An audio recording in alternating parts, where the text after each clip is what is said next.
5월달 울산 화요 모임에 나오신 여러분 환영합니다. 유튜브 생방송으로 함께 하시는 분들도 환영합니다. 저희 말씀으로 같이 오늘 예배를 시작하고 싶습니다. 신약 성경 로마서 말씀입니다. 우리 신약 성경 로마서 6장을 같이 찾으시면 좋겠습니다. 6장 1절부터 4절까지의 말씀입니다. 신약 성경 로마서 6장 1절부터 4절까지의 말씀, 우리 그렇게 길지 않습니다. 한 목소리로 같이 봉독하면 좋겠습니다. 로마서 6장 1절부터 4절까지의 말씀입니다. 그런즉 우리가 무슨 말을 하리요? 은혜를 더하게 하려고 죄에 거하겠느냐? 그럴 수 없느니라. 죄에 대하여 죽은 우리가 어찌 그 가운데 더 살리요? 우리 그리스도 예수와 합하여 세례를 받은 우리는 그의 죽으심과 합하여 세례를 받은 줄을 알지 못하느냐? 그러므로 우리가 그의 죽으심과 합하여 세례를 받음으로 그와 함께 장사되었나니 이는 아버지의 영광으로 말미암아 그리스도를 죽은 자 가운데서 살리심과 같이 우리로 또한 새 생명 가운데 행하게 하려 함이라. 아멘. 1절이 좀 특이합니다. 그런즉 우리가 무슨 말을 하리요? 네, 우리는 할 말이 없다. 은혜를 더하게 하려고 죄에 거하겠느냐라고 이야기하고 있습니다. 은혜를 더하게 하려고 죄에 거하겠느냐라고 합니다. 당연히 우리는 죄를 지으면서 은혜를 더하게 하려고 죄를 짓지는 않지요. 그런데 이 말은 무슨 말이냐면 율법을 통해서 우리가 죄가 있다라는 것을 깨닫게 된다라고 바울이 5장의 말미에 이야기하고 있습니다. 그러니까 우리가 더 많이 깨달으려면 더 죄 지어야 되는 거 아니냐, 이런 뜻이 되는 거죠. 그건 아니잖아요. 십자가에 예수 그리스도께서 고난받고 부활하셨습니다. 그래서 우리가 죄의 영향에서 자유할 수 있습니다. 그래서 저희가 의롭게 되었습니다라고 저희는 배웁니다. 여러분도 그 복음의 믿음 가운데 계시죠? 그런데 저희가 자칫 잘못 생각하면 주님의 보혈이 우리를 깨끗게 해주니까 죄 지어도 되나 보다, 이런 식으로 가면 안 된다라고 6장 1절이 이야기하고 있는 것입니다. 우리 안에 정죄함이 없죠. 우리 옆에 분들에게 한번 이야기하실까요? 당신에게 정죄함이 없습니다. 당신에게 정죄함이 없습니다. 이게 복음입니다. 그런데 그렇기 때문에 우리가 당당한 게 아니라 그렇기 때문에 저희가 더 주님을 경외해야 된다는 겁니다. 생명의 근원이 내 목숨이, 내 삶이 새 생명인데 주님 것이다 라는 것이 되겠죠. 오늘은 그런 하나님을 찬양했으면 좋겠습니다. 화요 모임이 계속됩니다. 매주 화요일마다 예배하면서 자칫 매너리즘에 빠지거나 늘 반복되는데 이런 생각할 때도 있는 것 같습니다. 그런데 오늘 이 예배를 준비하면서 주님께서 주님은 생명이시다라는 마음을 저에게 주셨습니다. 4절에 보면 이렇게 이야기하고 있습니다. 그러므로 우리가 그의 죽으심과 합하여 세례를 받음으로, 그의 죽으심과 합하여 우리는 세례를 받았다. 그와 함께 장사되었다. 우리는 죽은 것입니다. 이는 아버지의 영광으로 말미암아 그리스도를 죽은 자 가운데서 살리심과 같이 우리로 또한 새 생명 가운데 행하게 하려 함이라. 아멘. 우리는 새 생명 길로 열려져 있고 그 열려져 있는 새 생명 길로 나아가야 되는 존재들입니다. 우리 안에 생명이 있는 것이 아니라 주님께서 우리 안에 생명을 공급해 주시는 것이죠. 동의하십니까, 여러분? 그래서 오늘은 살아계신 하나님을 찬양했으면 좋겠습니다. 하나님 늘 살아계시지요. 그런데 우리가 하나님의 어떤 능력에 꽂힐 수도 있고, 또 하나님이 살아계신데 살아계신 하나님보다 어떤 그 사랑이라는 그 개념에 꽂힐 수도 있고, 그리고 과거에 성경에 기록되어져 있던 어떠한 역사 가운데만 꽂혀 있을 수도 있다고 생각됩니다. 그런데 오늘은 그런 나의 선입견들을 다 내려놓고 지금 살아계신 우리 하나님, 그리고 나도 살아있는데 내 생명의 주인이신 주님이셔서 내가 진짜 새 생명이라는 것을 느끼려면 내가 주님을 인식하고, 내가 주님을 이해하고, 내가 주님을 받아들이고, 내가 주님을 경험하고 느껴야지만 이게 진짜 생명의 바른 순환이구나, 그러기 위해서 주님이 나에게 하나님의 형상 주셨구나. 그래서 나도 주님과 닮은 구석이 있구나. 그래서 내가 오늘 주님을 높일 때 내가 믿어지지 않더라도 나의 믿음 안에서 내가 직접 느낄 수는 없더라도 들을 수는 없더라도 주님의 음성을 듣고 주님 안에 안기고 주님의 진리와 사랑 가운데 있음을 경험할 수 있다. 그런 마음으로 우리가 예배했으면 좋겠습니다. 그러기 위해서 우리가 내 안에 생명이 있음을 고백하셨으면 좋겠습니다. 그리스도로 말미암아 주님 제 안에 생명이 있습니다. 여러분 각자 가지고 계신 그 복음의 고백들을 주님께 올려드렸으면 좋겠습니다. 주님 감사합니다. 살아계신 주님 나에게 생명 주셔서 감사합니다라고 우리의 이 예배에 감사를 주님께 나에게 생명 주신 주님의 이름을 높이시면서 하셨으면 좋겠습니다. 기도하겠습니다. 주님 감사를 드립니다. 주님 저에게 생명을 주신 주님의 이름을 감사드립니다.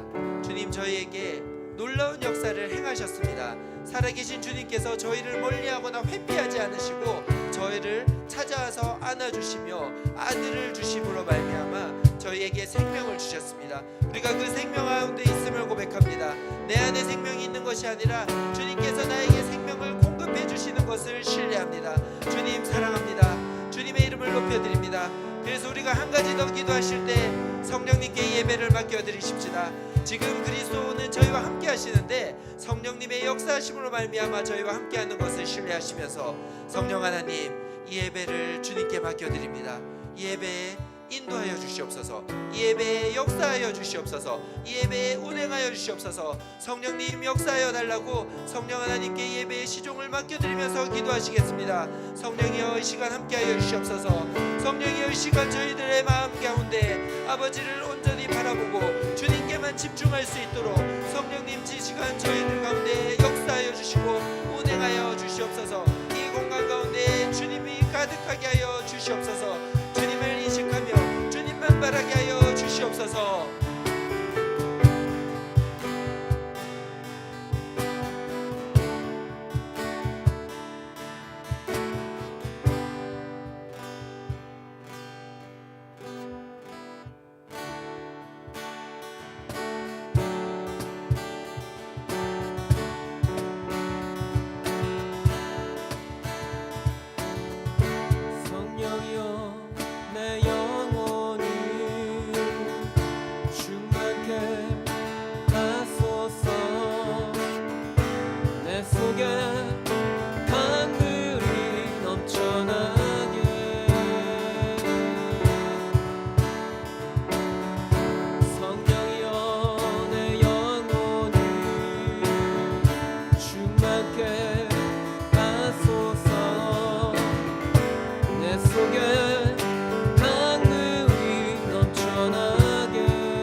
한 번 더 성령이여 내 영혼을 성령이여 내 영혼을 충만케 하소서. 내 속에 강물이 넘쳐나게. 우리 한 번 더 성령 하나님을 구합시다. 성령이여 성령이여 내 영혼을 충만케 하소서. 내 속에 강물이 넘쳐나게. 오 성령 하나님, 오 성령 하나님,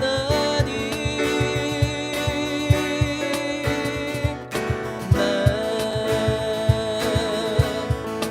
다시 새롭게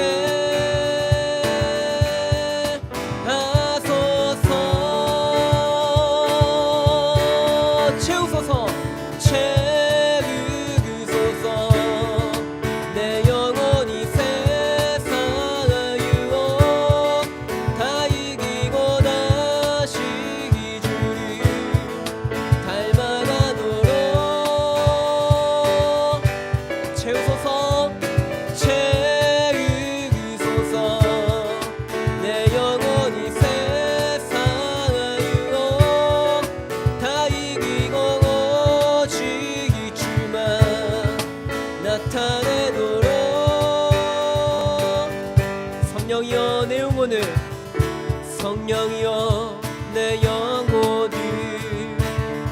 충만케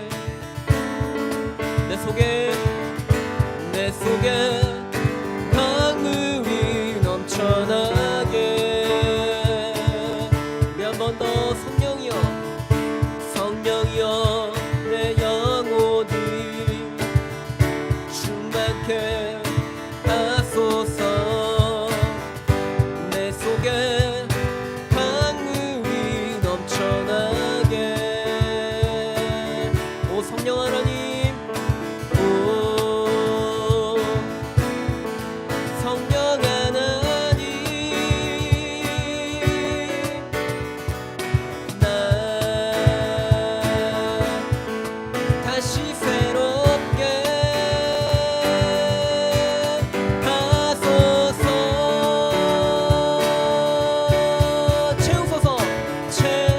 채우소서 내 영혼이 세상을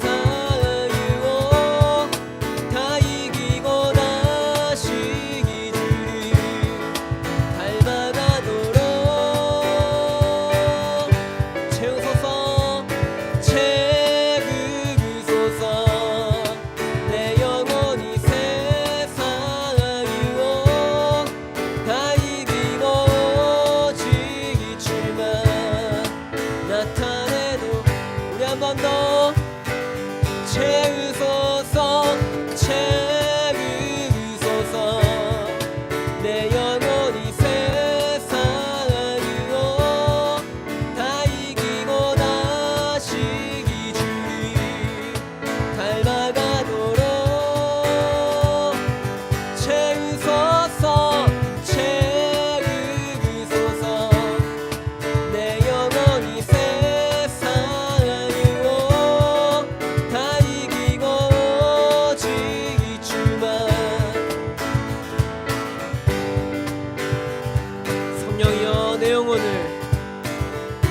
성령이여 내 영혼을 충만케 하소서 내 속에 강물이 넘쳐나게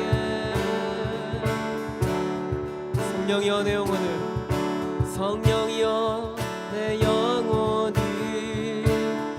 충만케 하소서 내 속에 강물이 넘쳐나게 우리 한 번 더 구합시다. 성령이여 내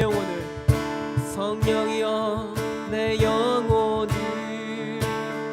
충만케 하소서 내 속에 강물이 넘쳐나게 우리 시간 성령 하나님을 구하시면서 성령이여 내 영혼을 충만케 하소서 내 속에 강물이 넘쳐나게 아멘. 성령 하나님 이 시간 가운데 우리 가운데 충만히 임재하여 주십시오. 우리 가운데 주님의 그 성령의 강물을 충만히 흘러넘치게 하여 주십시오. 아멘.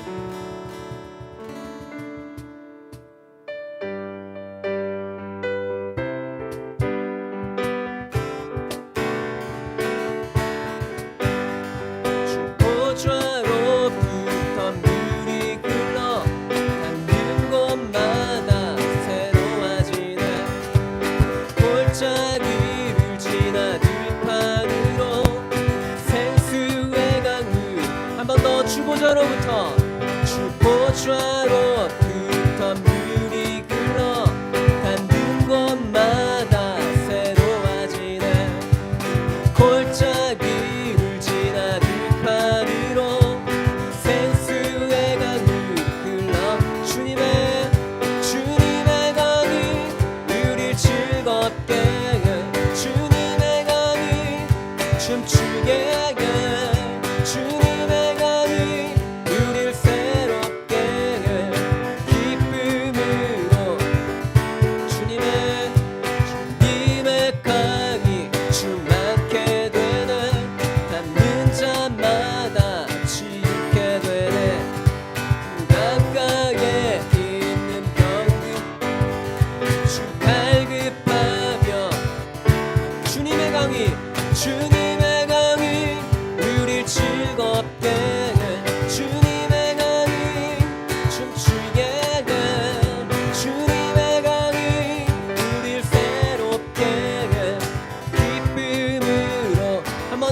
주님의 강이 주님의 강이 우릴 즐겁게 해 주님의 강이 춤추게 해 주님의 강이 우릴 새롭게 해 기쁨으로 주님의 산에 올라가리 주 계신 보좌 찾으러 그 강변에 우리 달려가서 춤을 추며 주님의 강이 우릴 즐겁게 해 주님의 강이 춤추게 해 주님의 강이 우릴 새롭게 해 기쁨을 한 번 더 주님의 강이 우릴 즐겁게 해 주님의 강이 춤추게 해 주님의 강이 우리 새롭게 해 기쁨을 우리 한 번 더 주님의 강이 주님의 강이 우릴 즐겁게 해 주님의 강이 춤추게 해 우릴 새롭게 해 기쁨으로 충만케 하네 기쁨으로 우리 한 번 더 기쁨으로 충만케 하네 아멘. 우리를 충만케 하시는 그 주님의 은혜로 말미암아 우리가 주님께 아버 주님 충만함으로 나아갑니다. 아멘.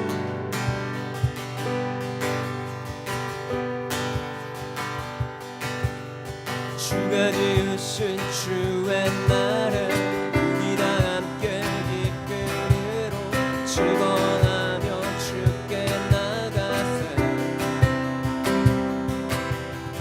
여호와는 내 빛과 구원 하나님은 내 힘과 방패 내 영혼이 주를 기뻐하네 할렐루야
기뻐 기뻐 기쁨으로 노래하네 노래해 나를 구원하신 주 생명 주셨네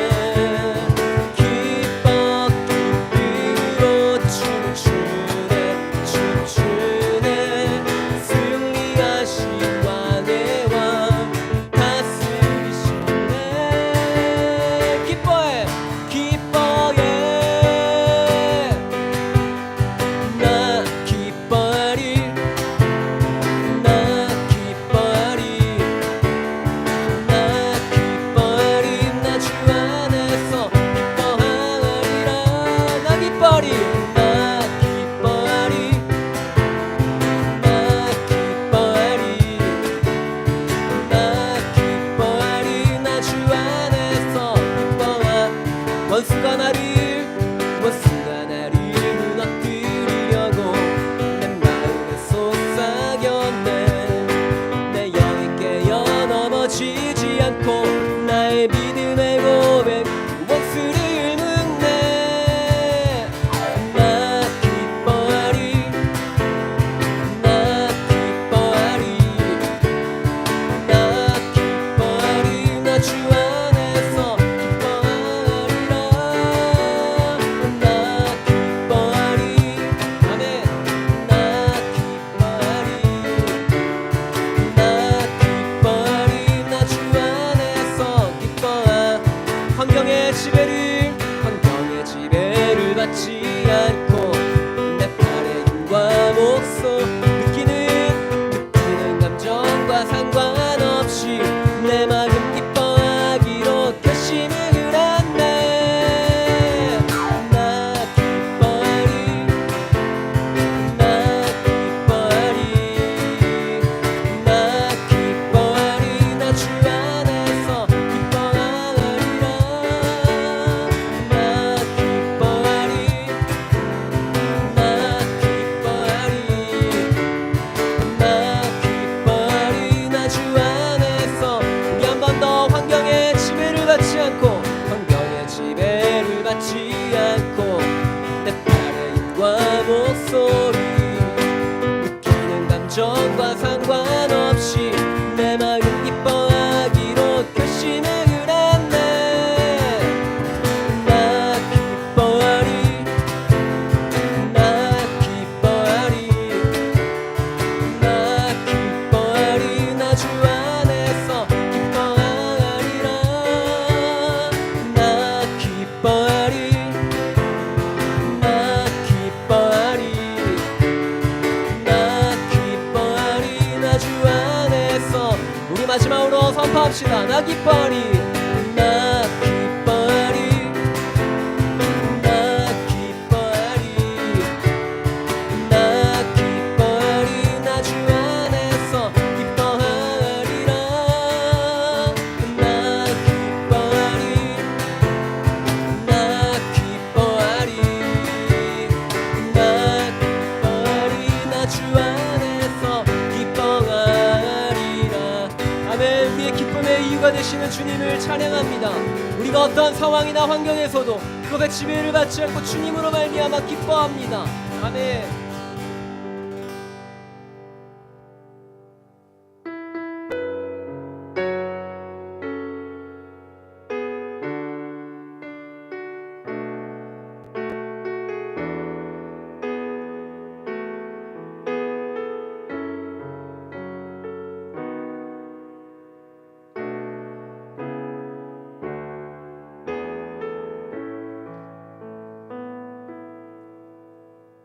우리 죄 위해 죽으신 주 십자가 그 사랑 감사하네. 날마다 주의 영상대로 변화되리라. 십자가 우릴 새롭게 하리. 한 번 더 우리 죄 위해 죽으신 주 십자가 그 사랑 감사하네. 날마다 주의 영상대로 변화되리라. 십자가 우릴 새롭게 하리.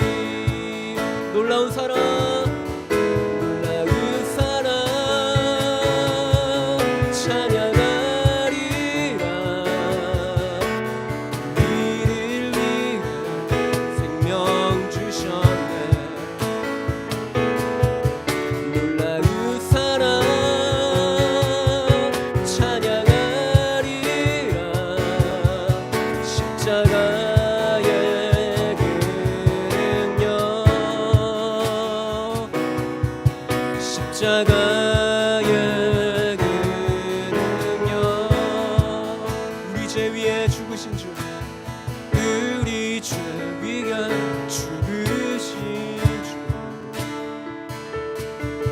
주, 십자가 그 사랑 감사하네. 날마다 주의 형상대로 변화되리라. 십자가 우리를 새롭게 우리 한 번 더 우리 죄 위에 죽으신 주, 우리 죄 위에 죽으신 주, 십자가 그 사랑 감사하네. 날마다 주의 형상대로 변화되리라. 십자가 우리를 새롭게 하리. 놀라운 사랑, 놀라운 사랑 찬양하리라. 우리를 위해 생명 주셨네.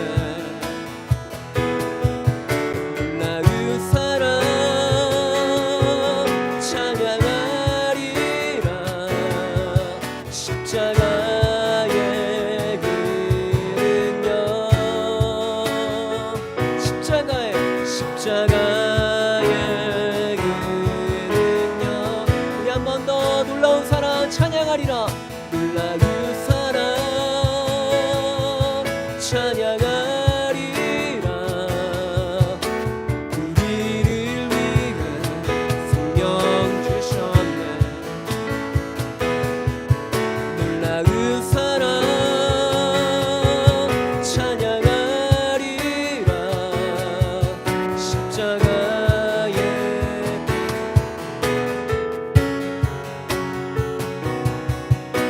십자가의 그능력.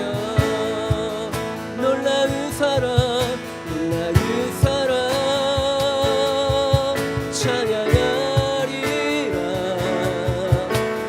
우리를 위해 생명 주셨네. 놀라운 사랑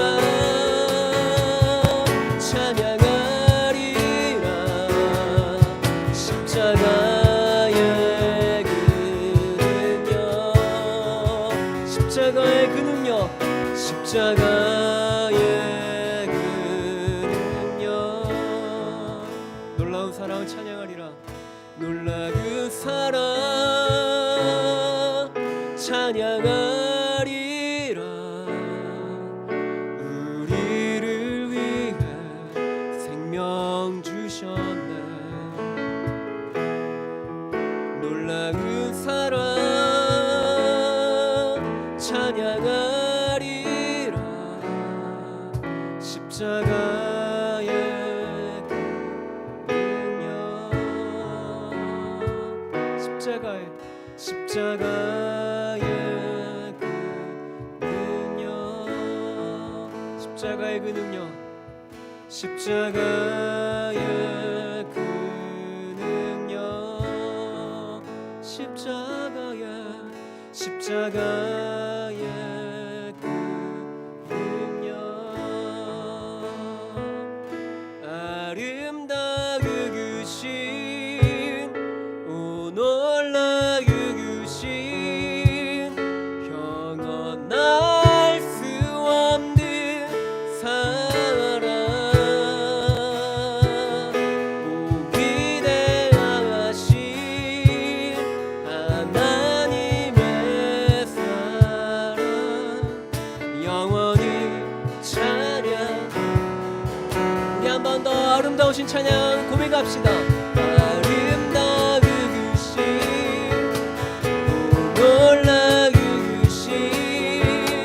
영원할 수 없는 사랑, 오 위대하신 하나님의 사랑, 영원히 찬양하. 아름다우신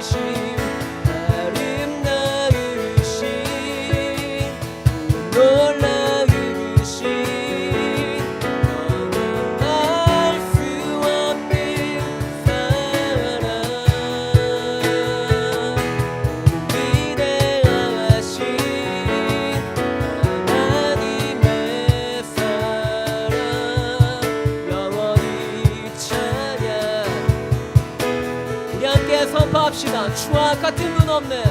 주와 같은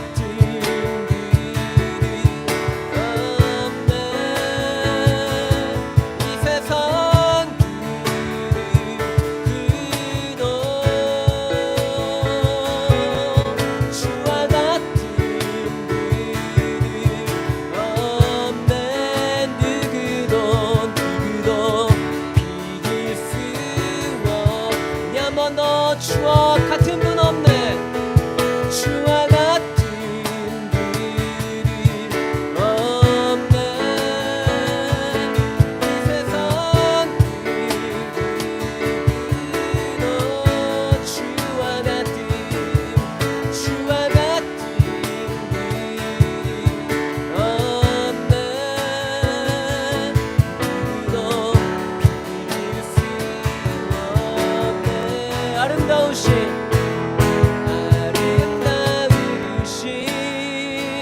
오 놀라우신 날 수 없는 사랑 위대하신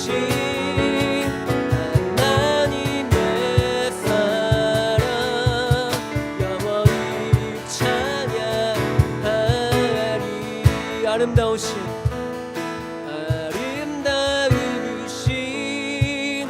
오 놀라우신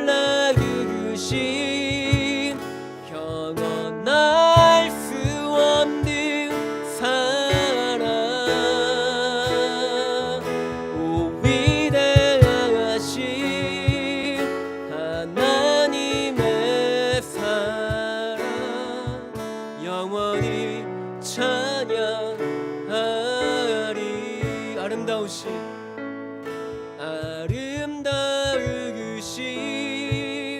오 놀라우신 영원할 수 없는 사랑 오 위대하신 하나님의 사랑 영원히 찬양하리.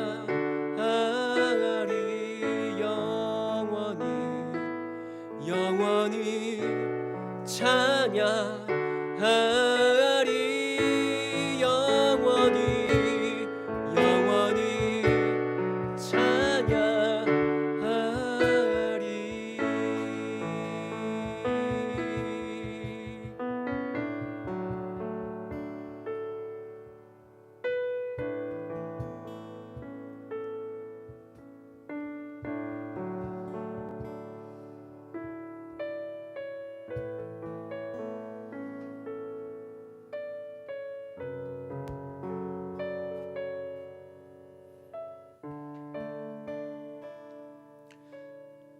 저희는 오늘 주님의 생명 되심을 예배하고자 했습니다.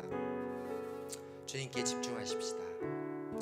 우리를 내려놓고 내 머릿속에 가득한 것들, 내 마음속에 무거운 것들을 내려놓고 주님께 집중하십시다.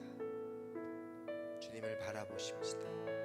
주님의 아름다움과 주님의 높으심과 주님의 빛되심, 주님의 그 놀라우심, 주님의 영광 가운데 주님의 그 사랑과 은혜 가운데 주님의 그 긍휼과 자비 가운데 주님의 정의와 공의 가운데 거하십시다.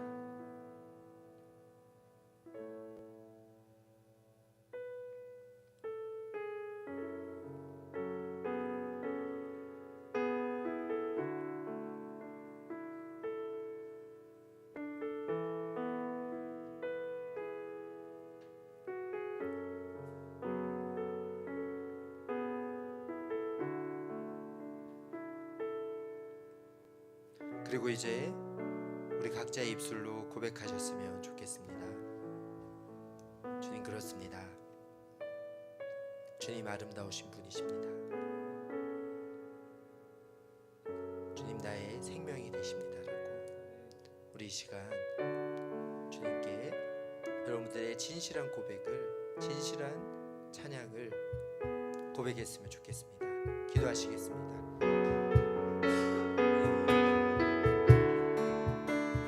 그렇습니다. 주님 찬양합니다. 주님의 이름을 높여드립니다. 주님 진정으로 아름다우십니다. 주님만이 생명이시고 내가 살아갈 이유가 되심을, 내 생명의 근원자가 되심을 고백합니다. 주님 함께하여 주시옵소서. 주님의 아름다움과 주님의 진리 되심과 주님의 신실하심과 선하심만을 찬양합니다. 주님으로 인해 살아갈 수 있음을 고백합니다. 주님 함께하여 주시옵소서. 주님의 모든 것 되심을, 주님만이 길이요 진리요 생명 되심을 이 시간 찬양합니다. 주님께만 올려드립니다. 아버지 감사합니다. 아버지 저희들의 고백을 받아 주시옵소서. 주님 저희들이 선포케 하여 주시옵소서. 저희들의 진실된 예배 가운데 주님의 임재, 주님의 생명, 주님의 능력이 있게 하여 주시옵소서. 감사를 드립니다. 아버지 저희들의 막힌 담을 풀어주시고 저희들의 예배가 풀어지게 하여 주시고 예배가 흘러가게 하여 주시옵소서. 아버지 감사합니다.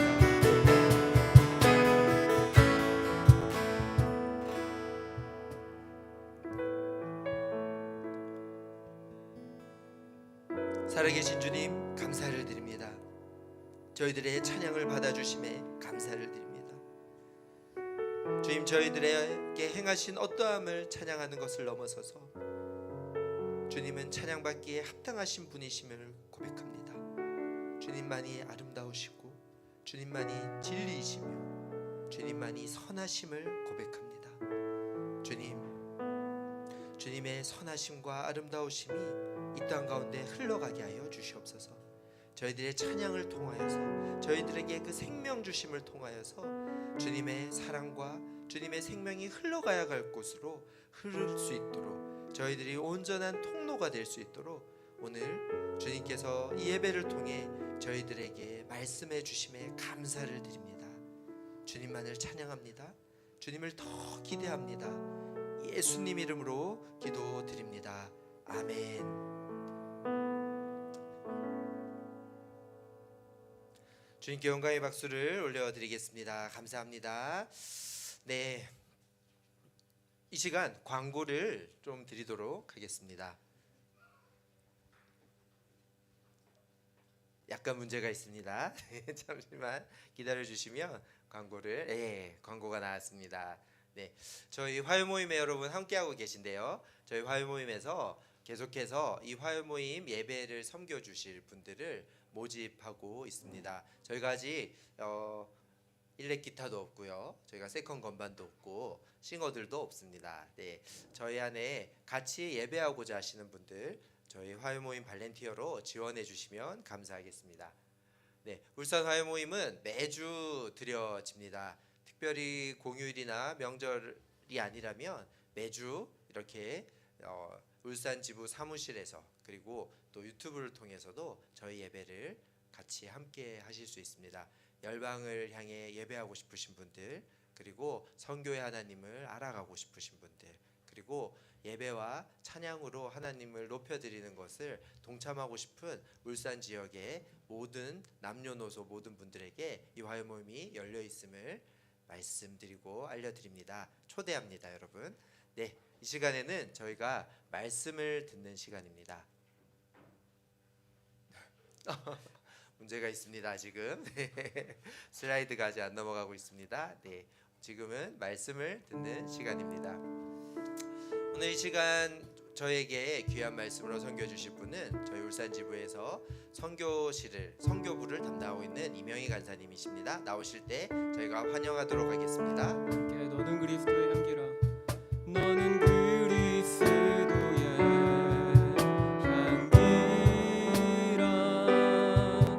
너는 그리스도의 편지라.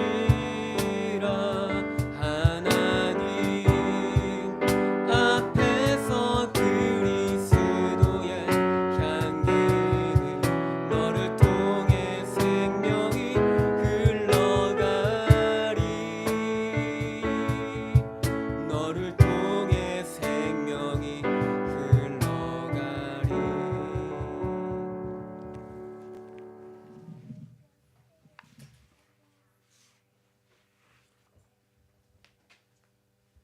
감사합니다.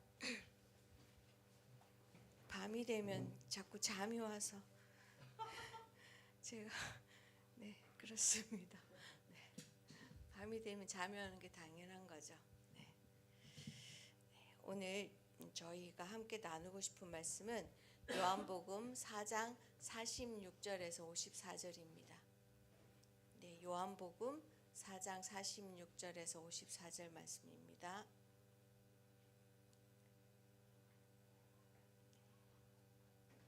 찾으셨으면 저희가 한 절씩, 제가 46절 읽고요, 여러분이 47절 이렇게 한 절씩 함께 교독하시겠습니다. 예수께서 다시 갈릴리 가나에 이르시니 전에 물로 포도주를 만드신 곳이라. 왕의 신하가 있어 그의 아들이 가버나움에서 병들었더니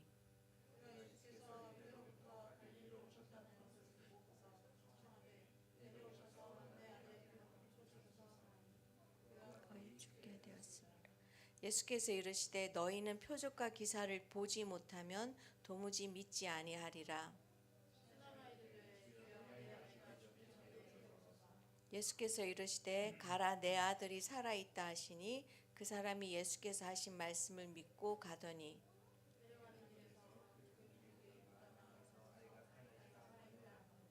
그 낫기 시작한 때를 물은즉 어제 7시에 열기가 떨어졌나이다 하는지라.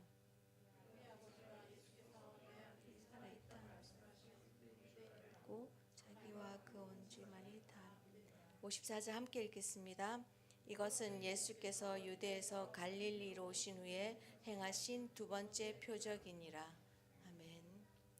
네, 어떤 분이 저한테 그러더라고요. 왜 드라마 얘기를 그렇게 많이 하냐고. 네, 제가 드라마 보는 걸 좋아해가지고. 네, 오늘도 역시나 드라마 얘기로 시작하겠습니다. 네, 얼마 전에 인기리에 방송되었던 눈물의 여왕이라는 드라마 끝났는데요. 그 드라마의 주 내용은 여자 주인공이 이제 뇌종양이 걸려가지고 3개월의 시한부 인생을 살게 된다는 그런 기본 설정으로 중심으로 일어나는 일들을 다루는 그런 내용이었습니다. 이 드라마가 한참 절정일 때요, 제가 버스 안에서 어떤 여자 중학생 아이 둘이서 하는 얘기를 듣게 되었어요. 이 아이들의 대화의 주제가 바로 이 눈물의 여왕이란 드라마에 대한 것이었어요. 이 아이들이 이제 하고 있는 얘기를 이제 잠깐 표현하자면 이런 것이었어요. 아이들이 드라마의 엔딩을 쓰는 거예요. 네. 드라마의 아이들이 쓰는 그 드라마 엔딩이 뭐냐면 불치병 판정을 받은 여자 주인공이 기적이 일어나는 거예요. 그래서 병고침을 받고 또 그들에게 일어나는 모든 고난을 이겨낸 뒤에 마침내, 이거 여기 중요합니다. 아이들이 몇 년 후라는 자막이 나온대요. 몇 년 후라는 자막이 나오고 남자 주인공, 여자 주인공 사이에 태어난 아기의 손을 잡고 세 사람이 행복한 길을 걸어간다는 그런 해피엔딩이었으면 좋겠다라고 하는 얘기를 들었습니다. 네, 뭐 결론은 드라마를 보신 분들도 다 아시겠지만 이 여자아이들이 바라던 그대로 이루어졌습니다. 저는 이 드라마에서 이것이 바로 기적이라고 생각합니다. 어떻게 이 아이들이 이것을 맞췄을까? 글을 쓰는 작가가 이 아이들 얘기를 들었나?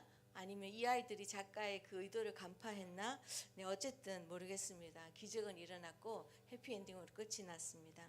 네, 기적이란 말은 상식으로는 생각할 수 없는 기이한 일이 일어났거나 절대적인 능력을 가진 존재에 의해 행해졌다고 믿어지는 불가사의 현상들을 의미하는 이런 일들을 기적을 나타내는 의미를 말하는데요.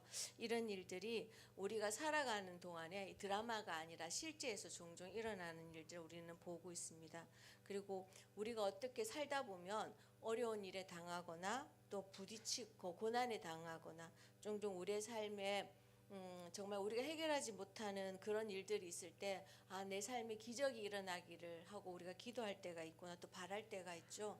또 그런 기적이 살다 보면 내 삶에도 그런 기적이 일어날 거야라는 믿음이 생기기도 합니다. 그리고 실제로 가끔은 우리의 삶 가운데 그런 기적이 일어났다는 소식을 종종 듣기도 합니다. 오늘 우리가 읽은 이 본문도 마찬가지로 아들이 병에 걸려 죽을 위기에 놓인 아버지가 절대적인 능력을 행한다는 한 사람의 소식을 듣고 그분을 찾아와서 자신의 아들에게 기적을 베풀어 줄 것을 구하는 그런 내용을 담고 있습니다. 그리고 그의 바람대로 기적은 일어났고 그의 아들은 살아났습니다. 오늘 본문은 아픈 자신의 아이가 고쳐지는 기적이 일어나길 바라는 아버지와 그의 바람대로 기적이 일어난다는 그런 내용을 담고 있습니다. 하지만 이 글을 쓴 요한은 이를 기적이라고 표현하지 않고 우리가 오늘 읽은 54절에 보면 표적이라고 표현하고 있습니다. 이 표적이란 단어는 헬라어로 세메이온이라는 단어인데요. 이걸 영어로 번역하면 초자연적인 능력에 의해 외부로 나타난 현상을 말하는 사인이라는 단어로 번역이 됩니다.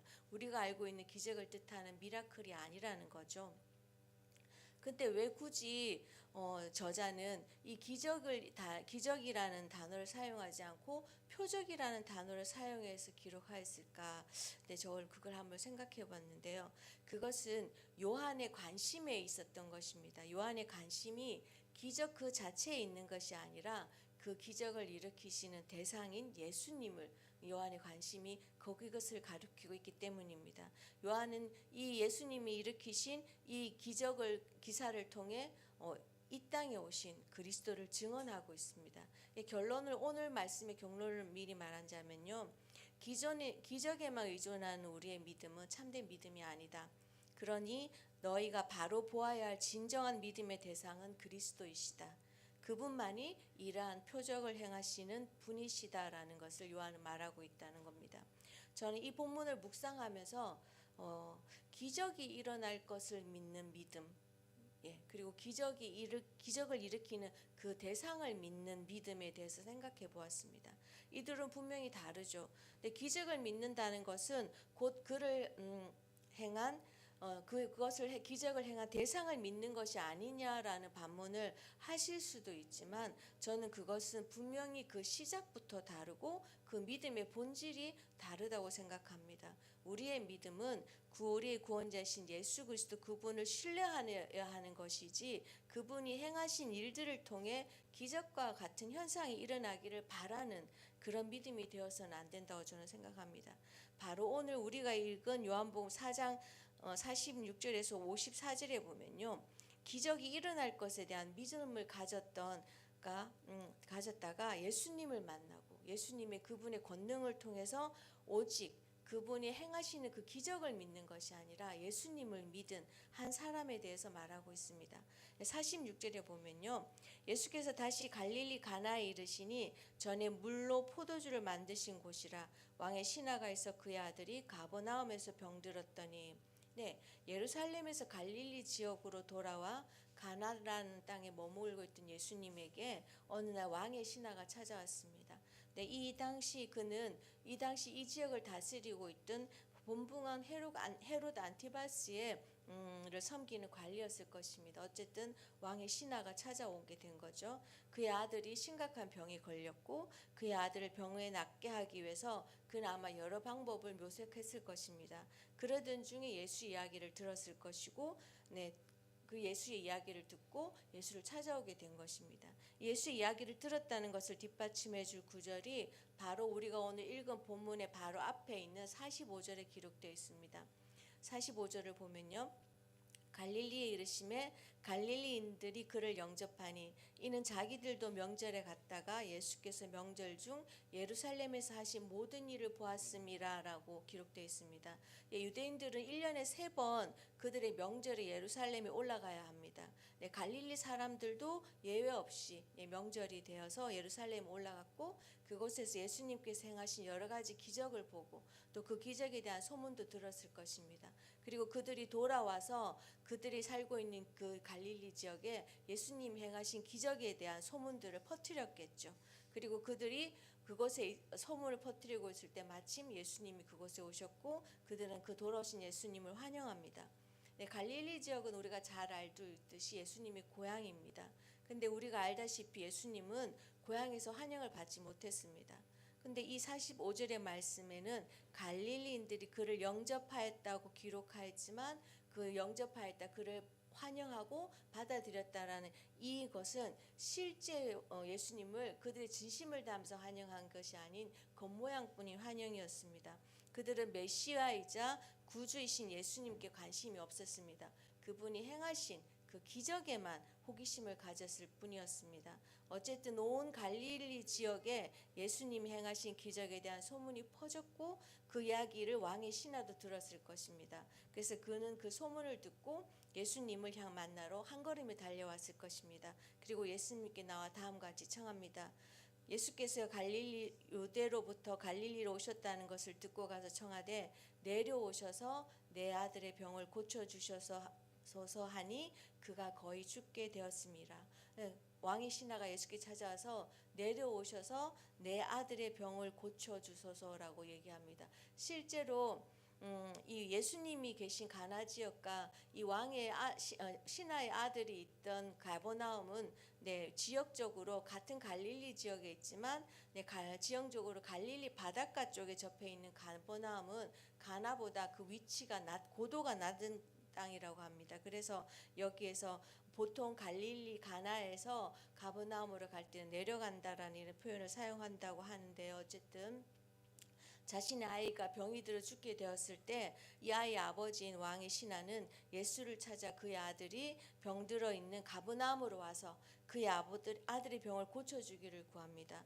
언뜻 보면 아이의 병을 낫게 하는 아버지의 절실한 간청 같아 보이죠. 그 간청의 이면에는 그 아들의 병을 고쳐줄 예수님에 대한 믿음이 있었는 것처럼 보입니다. 그러나 45절에 언급한 갈릴리 사람들의 태도와 사실은 자세히 살펴보면 이 왕의 신하의 태도가 별반 다름이 없다는 걸 알 수 있습니다. 그것을 어떻게 알 수 있냐면 바로서 이어나오는 48절에 예수님의 대답이 증명해 주고 있습니다. 또 이 왕의 신하의 태도가 우리가 잘 알고 있는 마태복음 8장에 나오는 자신의 병이 병들어서 예수님께 찾아와서 낫기를 구하는 그 백부장이 보인 태도와는 전혀 다르게 보입니다. 잠깐 우리가 마태복음 8장에 기록된 백부장의 기사를 보면요.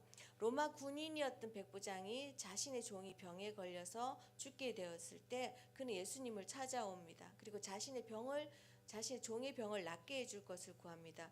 그래서 주님은 뭐라고 말씀하시냐면 내가 가서 고쳐주리라 라고 말씀하시는데요. 사실은 이 말에 그 헬라어적 어법을 보면 내가 가서 고쳐줄까라는 어떤 그 질문의 어감을 담고 있습니다. 그것뿐만 아니라 내가 가서 고쳐줘도 되겠어라고 하는 어떤 도전적인 이런 어감으로 기록되어 있는데요. 이건 백부장의 반응이 어떠한지 예수님께서 보시기 위해서 이렇게 질문하셨죠. 그러자 백부장이 우리가 잘 알고 있는 대답을 합니다. 마태복음 8장 8절에 보면 백부장이 대답하여 이르되 주여 내 집에 들어오심을 나는 감당하지 못하겠사오니 다만 말씀으로만 하옵소서 그러면 내 하인이 낫겠삼나이다 라는 고백을 하죠. 이 백부장의 고백은 참 놀라운 것입니다. 주님도 그의 대답을 놀라워하셨습니다. 이 백부장의 대답은 당시 로마인들과 유대인들은 서로의 집들을 찾아가고 방문하는 것을 금기시하는 그런 시대였기 때문에 그런 관습을 포함한 대답일 뿐만 아니라 예수님을 자기보다 높은 권위를 가지신 분으로 인정하는 것은 물론 예수님이 누구시며 어떠한 분이신지를 알고 있는 예수님에 대한 신앙심을 깊이 담은 고백이었습니다. 그 당시에는 환자를 고치는 어떤 이런 기적을 행하는 마술사나 이런 일들이 형하게 있었는데요. 그것은 바로 눈앞에 있을 때 고쳐지는 어떤 그런 일들을 하지 멀리 떨어져 있는 곳에 있는 사람들을 고치는 그런 일들이 일어나지 않았던 상황인데요. 그런데도 이 백부장의 믿음의 안에는 예수님이 말씀만 하시면 멀리 떨어져 있는 나의 종이 병이 나을 수 있다는 그런 일을 일으킬 수 있다는 그러한 예수님의 존재에 대한 분명한 인식이 있었고 그 안에는 예수님에 대한 무한한 신뢰가 바탕이 되어져 있다라는 것을 그의 고백에서 우리는 볼 수 있습니다. 그는 유대인도 아니고 이방인이었지만 그는 누구보다도 예수님에 대한 정확한 알미 있었고요. 그리고 예수님을 향한 신실한 믿음이 있었습니다. 그래서 이 백부장의 신실한 믿음을 고백을 들으시고 예수님은 이렇게 말씀하셨죠. 내가 진정으로 너에게 말한다. 나는 지금까지 이스라엘 사람 가운데 아무에게서도 이런 믿음을 본 적이 없다라고 말씀하셨습니다. 네, 다시 본론으로 돌아가면 이 왕의 신하는 예수님에게 와서 요청한 얘기를 들어보면 내려오셔서 내 아들의 병을 고쳐주세요라고 말씀했죠. 이 말이 내포하고 있는 것은 이 왕의 신하가 백부장이 믿음을 담아서 예수님에게 나의 종의 병을 고쳐주세요라고 말했던 것과 다르게 이 안에는 정반대의 태도를 보이고 있습니다. 예수님이 기적을 내가 직접 보기 전에는 믿을 수 없다는 그런 의도가 내포되어져 있는 것이죠. 자신의 상황이 절박하긴 하지만 이 절박함조차도 예수님이 기적을 행하셔야 내가 믿을 수 있다라는 것을, 그런 것들을 포함하고 있는 것입니다. 이에 예수님은 말씀하시죠. 너희는 표적이나 기한 일들을 보지 않고는 결코 믿으려고 하지 않는다라고 그들에 대해서 말씀하십니다. 너희는 나를 믿는 것이 아니라 내가 행하는 표적, 내가 행하는 어떤 기적을, 기한 일들을 보지 않고는 믿지 않는구나. 나를 믿는 것이 아니라 내가 행하는 그 일들을 보고야서만이 너희가 나를 믿고 있구나라고 말씀하시는 거죠. 이것은 예수님이 그 왕의 신하의 중심을 꿰뚫어 보고 그에게 기적을 통해 치유가 일어나기를 바라는 그 믿음을 있지만 그것이 진정으로 예수님 자신을 신뢰하지 않고 있다는 것에서 말씀하고 계십니다. 이거는 45절에 기록된 것처럼 예수님은 그리스도를 믿음으로 받아들이는 것이 아닌 예수가 행하신 기적을 표적에 기반을 두고 그 표적을 보고 열광하는 갈릴리 사람들 모두에게 하신 말씀이시기도 합니다. 그러자 왕의 신하가 다시 한번 주님에게 간청합니다. 주여, 내 아이가 죽기 전에 내려오셔서. 주님이 자신이 주님 앞에 간청했음에도 주님의 반응이 거절과 같은 반응에 왕의 신하는 다시 한 번 더 절박한 심정으로 예수님께 메어 달리죠. 하지만 아직도 이 신하의 믿음은 예수님께서 행하실 그 기적에 기반을 두고 있는 것입니다. 예수님이 그에게 무엇이라고 말씀하시기만을 기다리고 있는 거죠. 그래서 그는 예수님을 믿는 게 아니라 오직 예수님이 행하실 그 기적에 기반을 두고 있다라는 것을 알 수 있습니다. 예, 주님은 말씀하십니다. 가라, 내 아들이 살아 있다 하시니 그 사람이 예수께서 하신 말씀을 믿고 가더니. 드디어 예수님 입을 열어서 말씀하셨습니다. 네 아들이 살아 있다. 그러니 가라. 백부장은 그 말을 듣고 그 말을 믿고 갔습니다. 그의 믿음은 어떤 믿음이었을까요? 이때 달려간 믿음. 그는 아주 신속하게 움직인 것을 알 수 있습니다. 그의 믿음이 그로 하여금 그를 신속하게 움직였던 것 같습니다. 하지만 저는 아직까지 이 사람의 믿음이 예수님을 신뢰하는 믿음은 아니었을 거라 봅니다. 예수님 말씀하셨으니 분명히 기적은 일어났을 거야. 그러니까 나는 빨리 가서 이 기적의 결과를 보고 싶어. 이게 확인하고 싶었던 마음이 더 컸었던 것은 아닐까 생각해 보았습니다. 기적이 일어날 것에 대한 그런 것에 대한 그 믿음의 비중이 아마 이에게는 더 컸던 것이 아니었을까. 그래서 달려가지 않았을까 이런 마음이 들었습니다. 어쨌든 그는 어떤 믿음으로도 그 믿음에 반응했고 자신의 아들이 있는 곳으로 달려갔습니다. 그리고 그곳에서 그의 믿음에 변화가 일어나는 놀라운 일이 일어나는 걸 우리는 알 수 있습니다. 그래서 우리가 이 표적 기사 중에 가장 의미심장하게 보아야 할 것은 이 기사의 결론 부분입니다. 마지막 51절에서 53절까지인데요. 우리가 같이 한번 읽어보겠습니다. 51절에서 53절까지. 내려가는 길에서 그 종들이 오다가 만나서 아이가 살아있다 하거늘 그 낫기 시작한 때를 물은즉 어제 7시에 열기가 떨어졌나이다 하는지라. 그의 아버지가 예수께서 내 아들이 살아있다 말씀하신 그때인 줄 알고 자기와 그 온 집안이 다 믿으니라.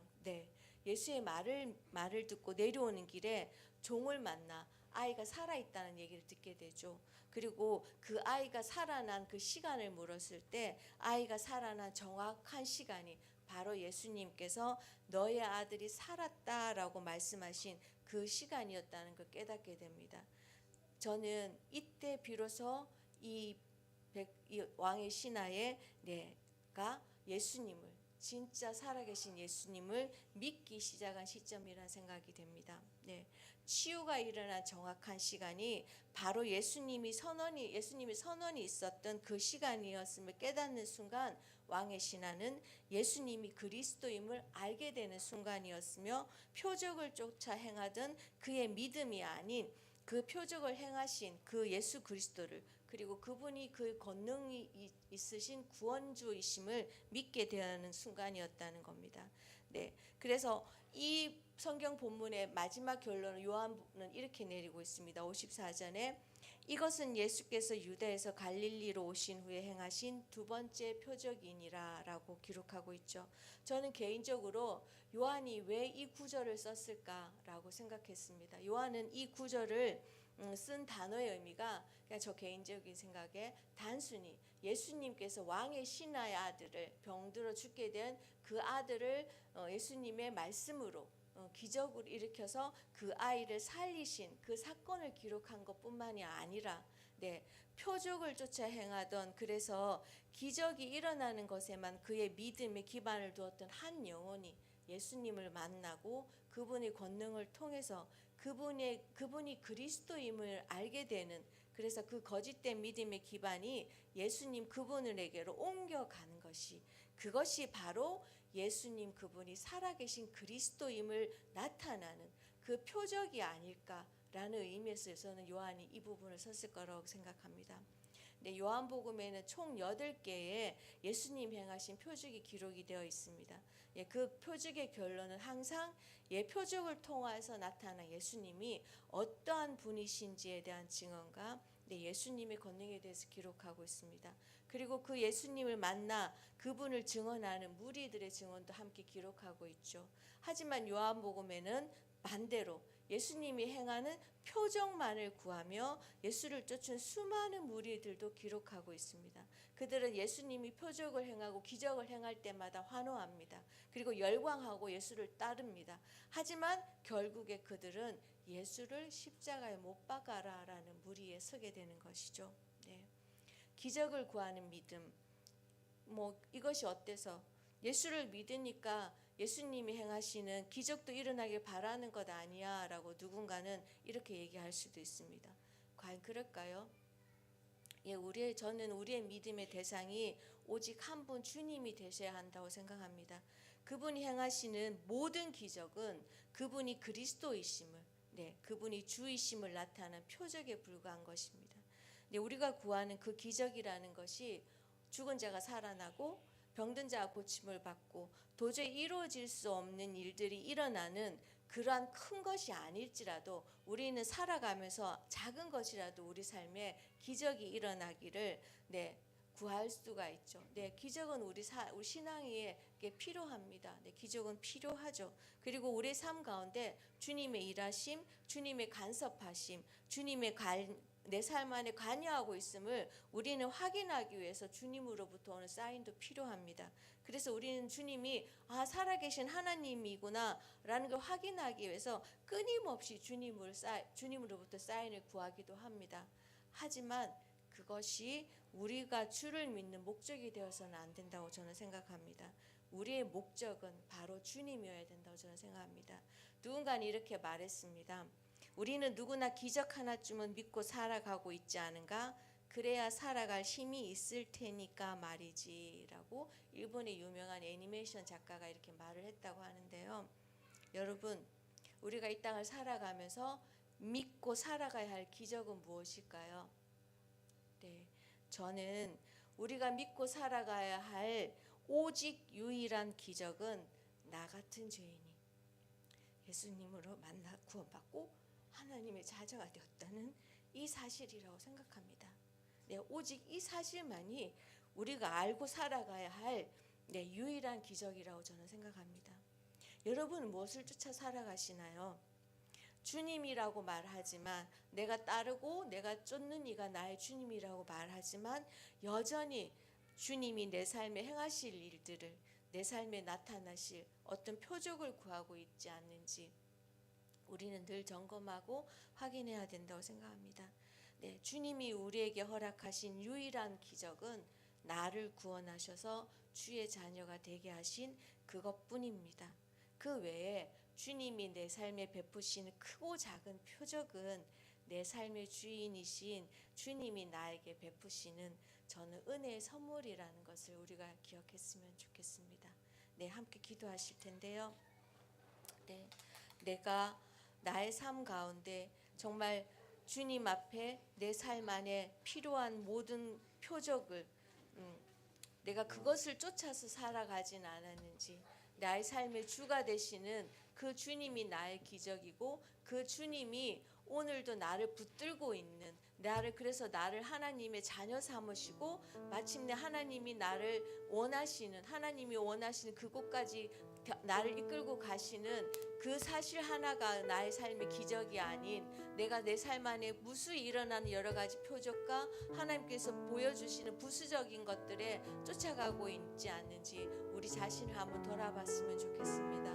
그래서 내 삶의 목적이 주님이 아니라 주님이 행하시는 그 여러 가지 일들, 그런 표적들이 아니었는지 한번 살펴보고, 우리가 그런 내 자신을 주님 앞에 올려드리고, 주님 이제라도 내가 이 땅에 오늘 하루를 하나님 앞에서 주의 자녀로 살 수 있는 것, 나를 살 수 있게 해주신 이것이 주님이 나에게 행하신 가장 크고 놀라운 기적입니다 라고 고백하는 그런 저희가 될 수 있도록 우리가 함께 기도하시겠습니다.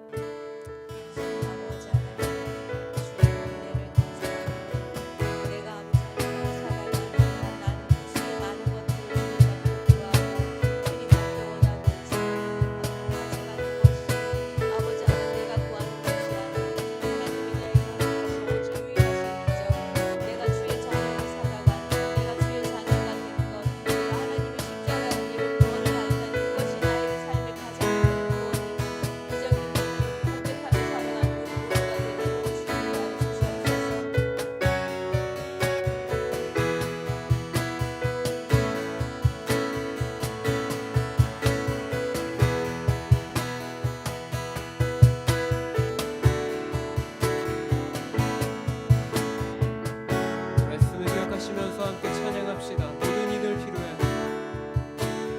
모든 이들 필요해, 완전한 주 사랑 자비를 주소서. 모든 이들 필요해, 새 주의 온유, 열방의 소망, 열방의 소망.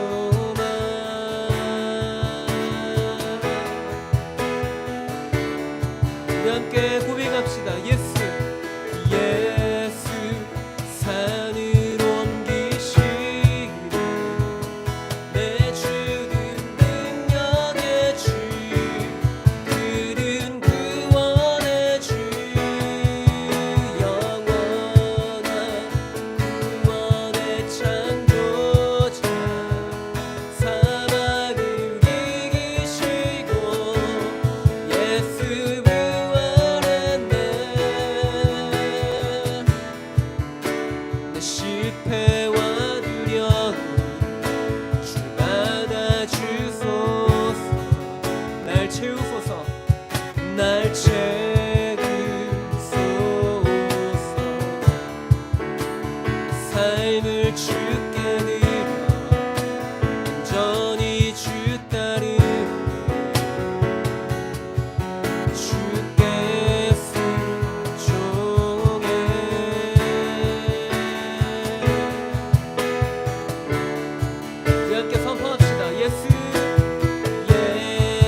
기도합시다. 비추소서 비추소서 주님의 빛이 찬양해 다시 사신 왕의 영광이 예수 비추소서 주님의 빛이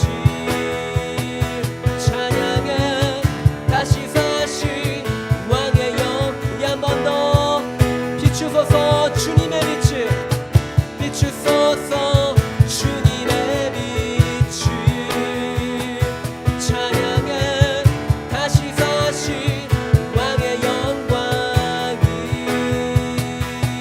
예수 비추소서 주님의 빛이 찬양해 다시 사신 왕의 영광이 예수 산을 옮기시는 예수 산을 옮기시는 내 주는 능력의 주 그는 구원의 주 영원한 구원의 창조자 사망을 이기시고 예수 부활 우리 마지막으로 예수 산을 옮기시는 예수 산을 옮기시는 내 주는 능력의 주 그는 구원의 주 영원한 구원의 창조자 사망을 이기시고 예수 부활 사망을 이기시고 사망 이기시고 예수 부활했네.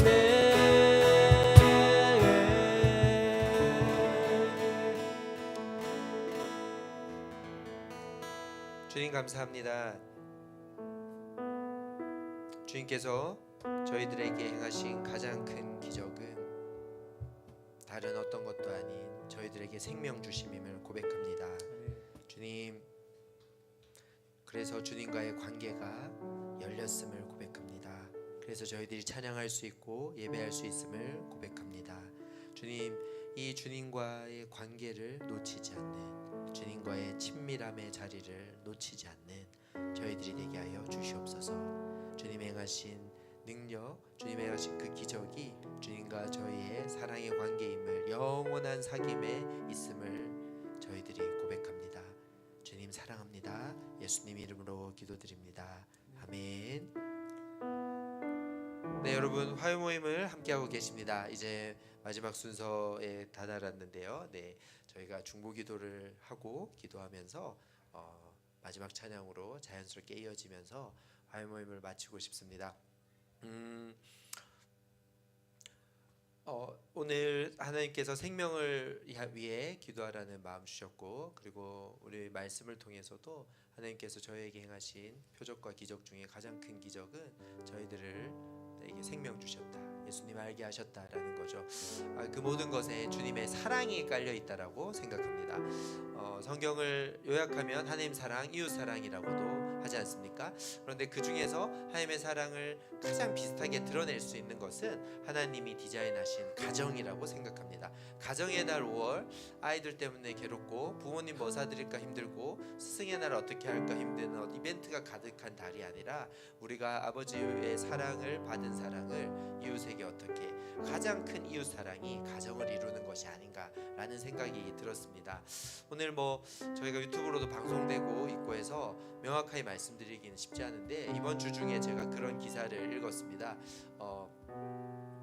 온전한 가정, 남자와 여자가 연합한 가정이 아닌 여자와 여자가 연합한 우리나라에서 인정하지 않는 가정 안에서 첫 출산이 행해졌다고 합니다. 그 출산은 행해질 수 있었던 이유는 그 두 여인들 중에, 여성들 중에 한 명이 의사였기 때문에 우리나라에서 법적으로 전혀 보호받거나 어떠한 권리도 주장할 수 없는 아이가 출산된 것이죠. 이제 이런 일들이 외국에서는 많아지고 있죠. 그런데 그런 책이 있다고 합니다.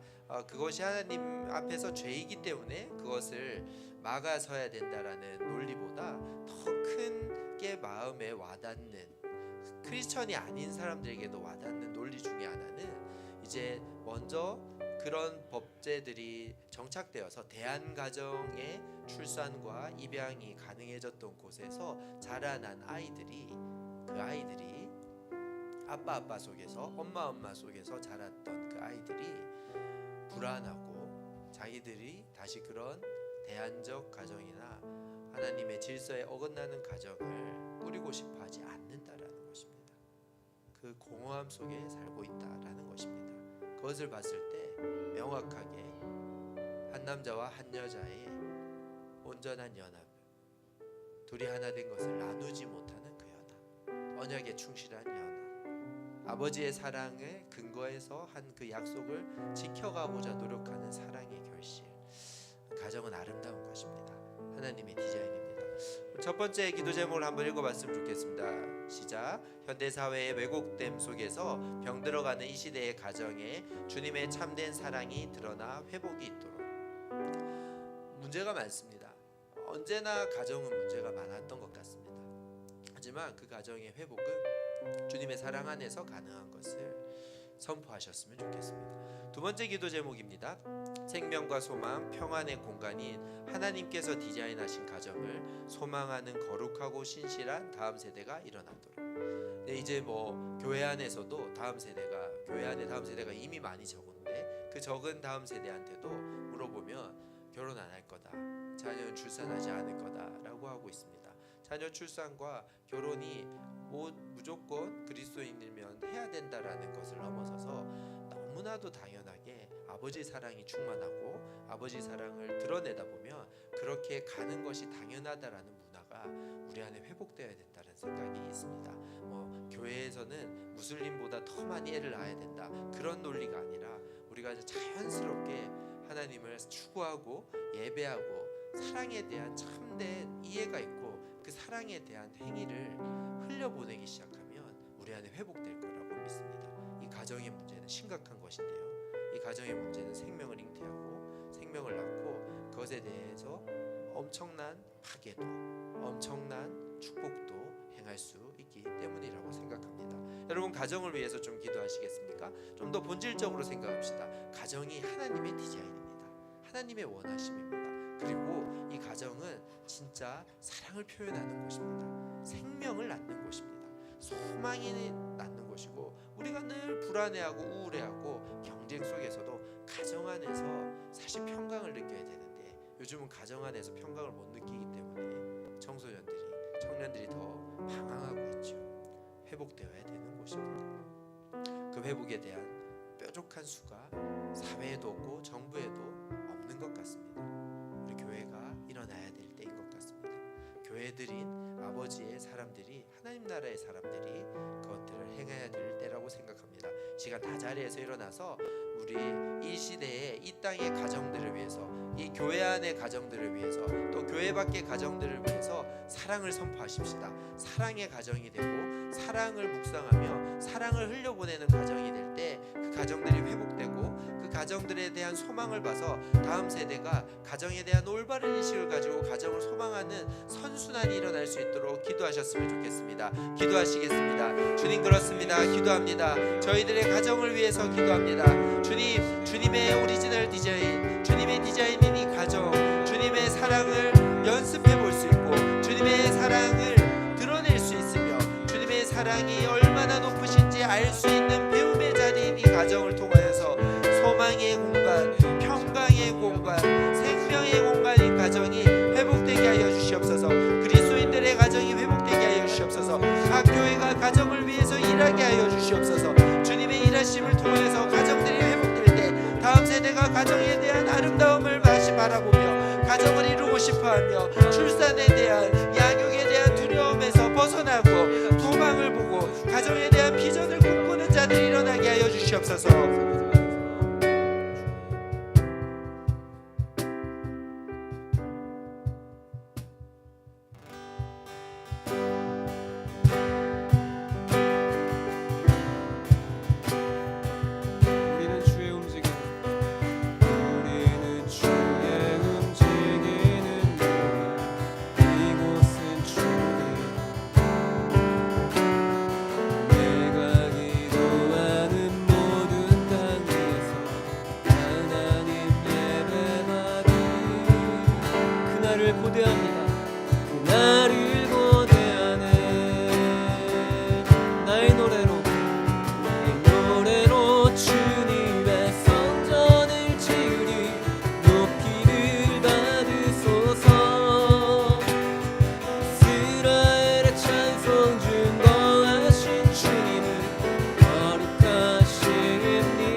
마쳤습니다. 다음 주에 동일한 시간에 저희가 찾아뵙도록 하겠습니다. 사랑 축복합니다. 네, 수고하셨습니다. 마지막에 고기 메인.